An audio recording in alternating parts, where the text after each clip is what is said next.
எல்லாருக்கும் வணக்கம். எல்லாரும் எப்படி இருக்கீங்க? இன்றைக்கி என்ன விலாக் பார்க்குறோன்னா, சாட்டர்டே, சண்டே அன்னைக்கு எடுத்த 2 நாள் விலாக் தான் இன்றைக்கி வீடியோவாக பார்க்குறோம். சாட்டர்டே, சண்டே வந்து கொஞ்சம் கார்டன் ஒர்க்லாம் இருந்தது. அதை ரெடி பண்ணிவிட்டு, சண்டே வந்து சிவராத்திரி அப்படின்றதுனால கோயிலுக்குமே போயிருந்தோம். அன்றைக்கி எடுத்த வீடியோ தான் இன்றைக்கி நம்ம விலாகாக பார்க்குறோம். அம்மா ப்ளீஸ் அம்மா, என்ன வேலைம்மா நடக்குது? இப்படி மேலே வச்சு பண்ணாத. இன்னும்மா இப்படி வைங்க, இப்படி வச்சு பண்ணுங்க. இப்படி வச்சு எதுனாலும் மேலே வச்சு பண்ணாதீங்க. இப்படி திரும்ப. இப்போ இது வேஸ்ட்டு, இது சும்மா அதை அன்ஸ்க்ரூ பண்ணிட்டுருக்கீங்க. தேவையாது வேலையா இல்லை நம்மளுக்கு. ஏ பாப்பா, நீ ஏமா எல்லாத்தையும் எடுக்கிற சைக்கிள்லாம்? ஐயோ சாமி, உங்கள் அளவு. பாப்பா முதல்ல நீ ஷூ எடு, முன்னாடி இருக்கிற ஷூவை இது க்ளீன் பண்ணலாம். தேங்க்யூம்மா. தட்டிட்டு எடுத்துகிட்டு போ. உள்ளே ஏதாவது உள்ளே இருக்க போகுது சாமி. இது அதையும் தட்டுங்க. இந்த 2 ஷூவுமே தட்டிட்டு எடுத்துகிட்டு போயிடுங்க. ஆமாம், அங்கே பெருக்கிட்டு ப்ளோ பண்ணுற. நீ ப்ளோ பண்ணுறியா? சரியா? உன் பிரதர் பேர் என்ன சூப்பரான வேலை பண்ணிட்டு இருக்காங்க பேர். தேவையில்லாத தூக்கி போடுறத அன்ஸ்க்ரூ பண்ணி நான் பார்க்குறேன்னு பண்ணிட்டு இருக்காங்க. வாமா ப்ளீஸ்மா, நீ இந்த ப்ளோ மிஷினை ரெடி பண்ணுங்க. அது அம்மா பேட்டரி எடுத்துகிட்டு வந்திருக்கேன் பாரு, அங்கே இருக்கு பாரு.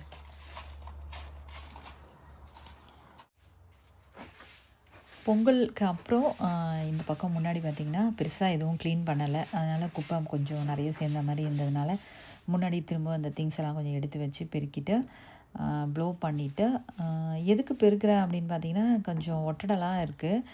அது ப்ளோ பண்ணுற மிஷினில் வந்து போகாது. கொஞ்சம் நல்லா தேய்ச்சி அந்த தூசெல்லாம் எடுத்தால் தான் போகும். அதனால் அந்த தொடப்பத்தை வச்சு கொஞ்சம் க்ளீன் பண்ணிவிட்டு அதுக்கப்புறம் ப்ளோ பண்ணிக்கலாம் அப்படின்ட்டு ஃபஸ்ட்டு நான் அதை கொஞ்சம் ரெடி பண்ணிகிட்ருக்கேன். அதுக்கப்புறம் அசோகா வந்து ப்ளோ பண்ணுறதுக்கு ஹெல்ப் பண்ணுறேன்னாங்க. அசோகே,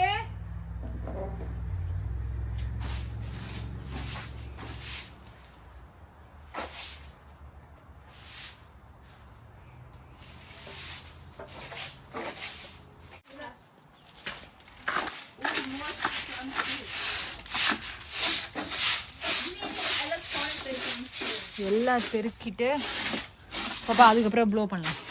ஓகேவா? வா.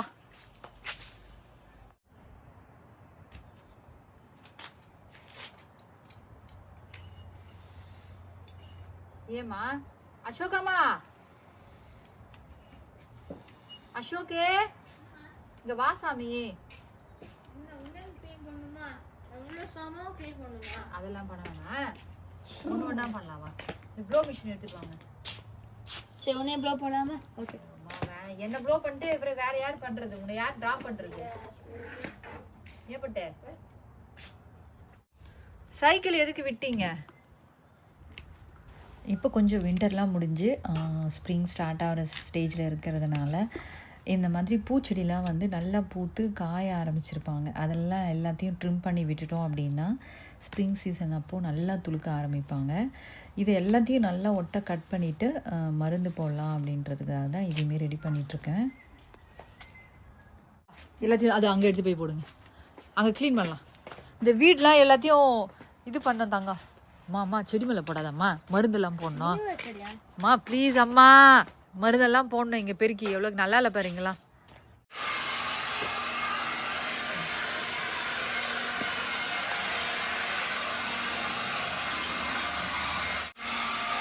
அதை இதெல்லாமா சாமி?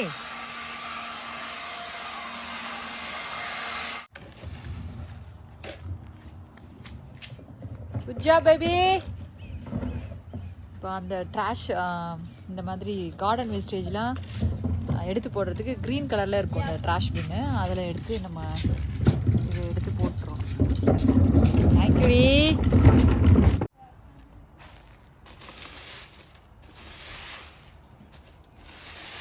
என்னன்னா இந்த மரத்துலேருந்து எல்லா தழையும் ஃபால் சீசன் அப்போ எல்லாம் விழுந்திருக்கு. இதெல்லாம் கொஞ்சம் க்ளீன் பண்ணோம்னா ஸ்ப்ரிங் வரும்போது ரொம்ப நல்லாயிருக்கும், பூக்கும்போது அழகாக இருக்கும். இங்கே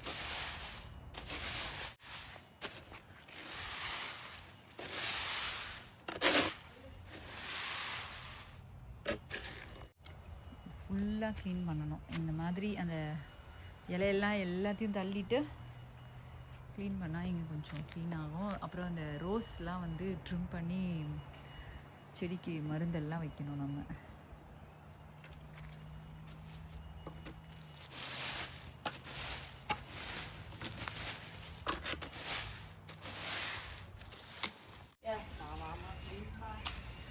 மட்டும் எங்கே கொடுக்கக்கூடாது. இதெல்லாம் வாரி அதில் போட்டால் தான் இந்த இடம் காலியாகும். இங்கே வா, அங்கெல்லாம் வேண்டாம், அது முடிச்சாச்சு. இதெல்லாம் என்ன பண்ணும்? என்ன இதெல்லாம் எனக்கு தெரியல. பேப்பர் யாரோடது? நமது. உங்களுக்கு தேவையா? வேணா தூக்கி போடும். அவங்க கீழே பார்த்து சரியா? இது வரேன், அம்மா வரேன். இது வாரி போட்டுடலாமா? அதில் வாரி போட்டுட்டு அப்புறம் இது பண்ணலாமா? சாமி அப்பா ஒரு வேலை சொன்னா நீங்களும் அந்த மரத்தை ஆராய்ச்சி பண்ணிக்கிறீங்க. ஆமாம், அப்படியே தள்ளிட்டு வா. சூப்பர் செல்லக்குடி. அங்கேருந்து ஃபர்ஸ்ட்லேருந்து வரணும். என்னம்மா? காலையில் பார்த்திங்கன்னா லஞ்சுக்கு முன்னாடி தான் அந்த வேலைலாம் பண்ணிகிட்டு இருந்தோம். மதியானம் லஞ்சு சாப்பிட்டு வெளியே கொஞ்சம் நல்லாவே குளிராகவே இருக்குது. அதனால் நம்ம வீட்டுக்கு முன்னாடி ஹாலில் பார்த்திங்கன்னா நல்லாவே கொஞ்சம் நல்லா வெயில் வரும். அதனால் அங்கே பாய் போட்டுட்டு அசோகா ஆதியா 2 பேரும் பார்த்திங்கன்னா ஹோம்ஒர்க் இருக்குது, புக்கு படிக்கணும் அப்படின்னு சொல்லிட்டு உக்காண்ட்ருந்தாங்க. அவங்க கூட சேர்ந்து நானுமே உட்காந்து கொஞ்சம் புக்கு படிக்கலாம் அப்படின்ட்டு எடுத்து வச்சுட்டு உட்காந்தாச்சு. ஈவினிங் ஒரு டீ போடுற வரைக்குமே இங்கே தான் உக்காண்ட்ருந்தோம். பார்சல் வந்து யூபிஎஸ்லேருந்து வந்திருந்தது. பட் அது நம்ம வீட்டுக்கு இல்லை, பக்கத்து வீட்டில் இருக்கிற கொடுக்க வேண்டிய பார்சல் வந்து நம்ம வீட்டுக்கு வச்சுட்டாங்க. அப்புறம் நாங்கள் எடுத்துகிட்டு போயிட்டு அவங்க வீட்டில் கொடுத்துட்டோம். கிட்ஸு வீட்டில் இருக்கும்போதோ சரி, இல்லை உங்களுக்கு ஃப்ரீ டைம் இருக்கும்போது கிட்ஸ் கூட நீங்கள் எப்படி டைம் செலவு பண்ணுவீங்க அப்படின்ட்டு கண்டிப்பாக கமெண்ட்ஸில் சொல்லுங்கள். எனக்கு எப்போல்லாம் டைம் கிடைக்குதோ அவங்க கூட அவங்க என்ன பண்ணுறாங்களோ அது ரிலேட்டடாகவே அவங்க கூட உட்காந்து டைம் ஸ்பெண்ட் பண்ணுறது. இப்போ அவங்க புக்கு இல்லை இந்த மாதிரி ஹோம்ஒர்க் பண்ணும்போது நானுமே உட்காந்து புக்கு படிக்கிறதோ, அப்படி இல்லைன்னா டைரி எழுதுகிற பழக்கம் இருக்குது, அதுவுமே எழுதுவேன். அதுவும் இல்லை அப்படின்னா ஏதாவது கிராஃப்ட் ஒர்க் பண்ணுறது. இது மட்டும் இல்லைங்க, அவங்க டிவி பார்க்கும்போது அவங்க பார்க்குற கார்ட்டூனுமே உட்காந்து பார்ப்பேன் நான். திரும்பவும் சாட்டர்டே ஈவினிங் பார்த்திங்கன்னா டீலாம் குடித்து முடிச்சுட்டு இன்னும் கொஞ்சம் ஃப்ரண்ட்டு வந்து க்ளீன் பண்ண வேண்டியது இருந்தது. அதை கொஞ்சம் க்ளீன் பண்ணி முடிச்சிட்டோம் அப்படின்னா ஃப்ரண்ட்டில் இருக்கிற வேலைலாம் முடிஞ்சிடும். அதுக்கப்புறம் கொஞ்சம் ட்ரிம் பண்ணி ரோஜா செடிக்கெலாம் மருந்து போடுற வேலைலாம் கொஞ்சம் இருக்க முன்னாடி அதுவுமே கொஞ்சம் கண்டினியூ பண்ணணும் அடுத்த வாரத்தில். தொடப்பெல்லாம் எடுத்துகிட்டு வந்துடு. ஆமாம், தொடப்பெல்லாம் எடுத்துகிட்டு வந்துடுவா. சண்டை போட்டு முடிச்சிட்டீங்க 2 பேரும். வாங்க வாங்கம்மா, போதும் பாப்பா வா. இன்னும் கொஞ்சம் க்ளீன் பண்ணிகிட்ருக்கோம். இங்கெல்லாம் அதே மாதிரி இலெல்லாம் விழுந்து போயிருக்கு. இதெல்லாத்தையும் க்ளீன் பண்ணணும். இதெல்லாம் கொஞ்சம் ட்ரிம் பண்ணலாம். இதெல்லாம் அருகம்புல் கொஞ்சம் ட்ரிம் பண்ணி விட்டோம்னா இப்போ திரும்ப நல்லா துளுத்து புதுசாக வரும். வா பாப்பா, வாங்க வாங்க, தள்ளிட்டு வந்துரு உள்ள. சாட்டர்டே பார்த்திங்கன்னா எங்களுக்கு வந்து இந்த மாதிரி தான் இருந்தது. இப்போ நான் அந்த கொஞ்சம் யார்டு ஒர்க்லாம் பார்த்தது வந்து ஒரு 10 மினிட்ஸ்க்குள்ளே தான் உங்களுக்கு வீடியோ எடுத்து காமிச்சிட்டு இருந்தேன். பட்டு கொஞ்சம் ஹோல் டே எங்களுக்கு பின்னாடி கொஞ்சம் வேலை இருந்துட்டு தான் இருந்தது. அடுத்த நாளைக்கு பார்த்திங்கன்னா சிவராத்திரி அப்படின்றதுனால கோயிலுக்கு போன விலாகை வந்து சண்டே பார்க்கலாம் நம்ம. இந்த வீடியோ வந்து சண்டே அன்னைக்கு எடுத்த வீடியோ தான். சிவராத்திரி அன்னைக்கு ஈவினிங் கோவிலுக்கு போகலாம் அப்படின்ட்டு சுண்டல் வேக வச்சு எடுத்துகிட்டு கிளம்புனோம். சுண்டல்லே வந்து 9 வகையான தானியங்களை வந்து தனித்தனியாக ஊற வச்சு தனித்தனியாகவுமே வேக வச்சு எடுத்துக்கிட்டேன். ப்ரெஷர் குக் பண்ணி தான் எடுத்தேன். ஏன்னா ஒரு பருப்புமே ஒரு டைம் வேகும் அப்படின்றதுனால எல்லாமே ஒன்றா போட்டோம்னா குழஞ்சிரும் அப்படின்றதுக்காக தனித்தனியாக வேக வச்சு எடுத்துக்கிட்டு தாளித்து எடுத்துகிட்டு கிளம்புனேன். என்னென்ன பருப்பு அப்படின்னா சுண்டல்லே 2 சுண்டல், ஒன்று வந்து தட்டைப்பயிர்லேயே 2 வகையான தட்டைப்பயிறு, அப்புறம் பட்டாணி எல்லோ கலரில் இருக்கும் இல்லைங்களா, அது வேர்க்கடலை, பச்சைப்பயிறு, காராமணி அப்படின்னு சொல்கிற தட்டைப்பயிர்லேயுமே 2 கலர் இருக்கும் இல்லைங்களா, அது எல்லாத்தையும் வேக வச்சு எடுத்து தாளிச்சிட்டு கிளம்பியாச்சு. இனிமேல் சாமி உள்ள கும்பிட்றத வந்து நம்ம பார்க்கலாம்.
சாட்டர்டே சண்டேவை வந்து குட்டி குட்டியாக வீடியோ எடுத்து உங்கள் கூட நான் ஷேர் பண்ணியிருக்கேன் ஒரு விலாகாக. எங்கள் கூடவே நீங்களுமே ட்ராவல் பண்ணியிருப்பீங்க. உங்களுக்கு இந்த விலாக் பிடிச்சிருக்கோம் அப்படின்னு நினைக்கிறேன். இதே மாதிரி இன்னொரு குட்டி விலாகில் பார்க்கலாம். நன்றி, வணக்கம்.